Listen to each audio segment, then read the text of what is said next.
नमस्कार, स्वागत है आपका न्यूज बाइस्कोप देख रहे हैं आप। आपके साथ मैं हूं आरती। कोचिंग में पानी तो नाव में पाठशाला। जी हां, पूरा इलाका बाढ़ की चपेट में है। खेत और सड़क ही नहीं, मोहल्ले से लेकर घरों तक पानी घुसा हुआ है। लोगों ने अपना घर बार छोड़कर बाहर डेरा डाल रखा है। जाहिर है स्कूल और कोचिंग सेंटर भी इससे नहीं बचे हैं। अब ऐसे में बच्चों की पढ़ाई ठप होना लाजमी है। तो ऐसे में 3 शिक्षकों ने बच्चों की पढ़ाई को जारी रखने के लिए नायाब तरीका ढूंढ निकाला है। नाव पर ही पाठशाला शुरू कर दी है।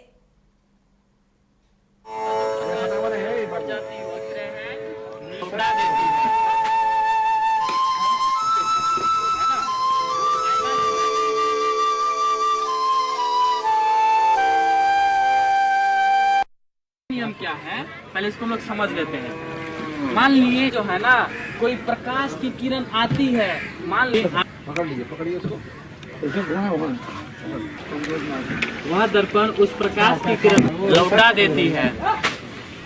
तो ये परावर्तन के नियम है। परावर्तन को लोग समझ चुके हैं। ऐसा परावर्तन होता है जो प्रकाश जाती है वो लौटती है ना, वो तीनों एक ही तल पर होता है। ये पहला नियम है। परावर्तित किरण आपतन बिंदु, ये वाला बिंदु यही तल पर होता है। जैसा यहाँ पर हमने चित्र में आप नियम क्या है। ये तस्वीर है कटिहार जिले के मरीलैंड बस्ती की। पानी में तैरते नाव पे पाठशाला चल रही है। शिक्षक ने बोर्ड भी लगाया है जिसके जरिए गणित के पेज पे सुलझाए जा रहे हैं और विज्ञान की पढ़ाई भी हो रही है। लौटा देती है। तो ये परावर्तन के नियम है। परावर्तन को लोग समझ चुके हैं। ऐसा परावर्तन होता है जो प्रकाश जाती है वो लौटती है ना, वो तीनों एक ही तल पर होता है। ये पहला नियम है। परावर्तित किरण आपतन बिंदु, ये वाला बिंदु यही तल पर होता है। जैसा यहाँ पर हमने चित्र में आप नियम क्या है पहले इसको हम लोग समझ लेते हैं। मान लिए जो है ना, कोई प्रकाश की किरण आती है, मान लीजिए पकड़िए उसको, वह दर्पण उस प्रकाश की किरण लौटा देती है।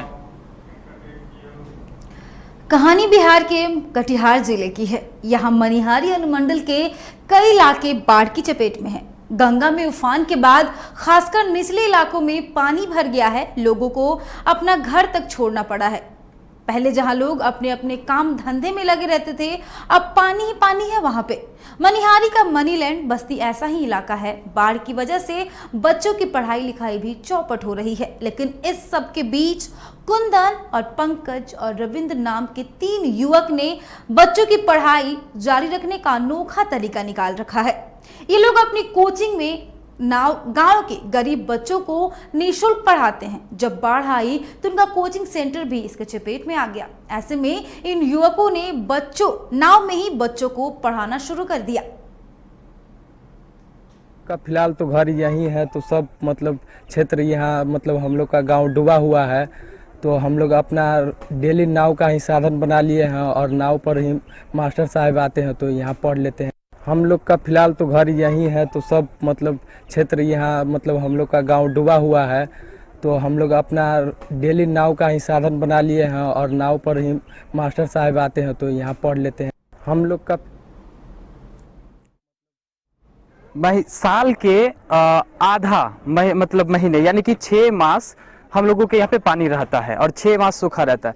ऐसे में हम लोगों का से नाव से पुराना नाता है, इसलिए हमने जो है नाव पर ही शिक्षा का प्रारंभ किया है। और हम लोग जो है जब तक यहाँ पर पानी रहेगी तब तक हम लोग जो है नाव पर ही पाठशाला चलाएंगे, क्योंकि इसके अलावा हम लोगों के पास कोई विकल्प नहीं है। इसलिए हम लोग जो है नाव पर ही जो है पाठशाला चला रहे हैं। साल के आधा मतलब महीने यानी कि 6 मास मनिहारी जो क्षेत्र है आप देख रहे हैं कि चारों ओर से डूबा हुआ है और यहाँ पे नाव जो है हर घर में है।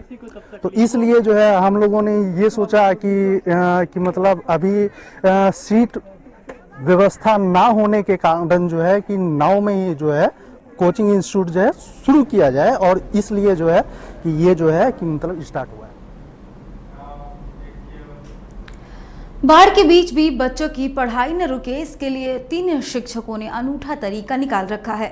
इससे बच्चों की पढ़ाई तो जारी है, लेकिन जिस तरह से नाव पे कक्षा लगाई जा रही है वो खतरनाक भी है।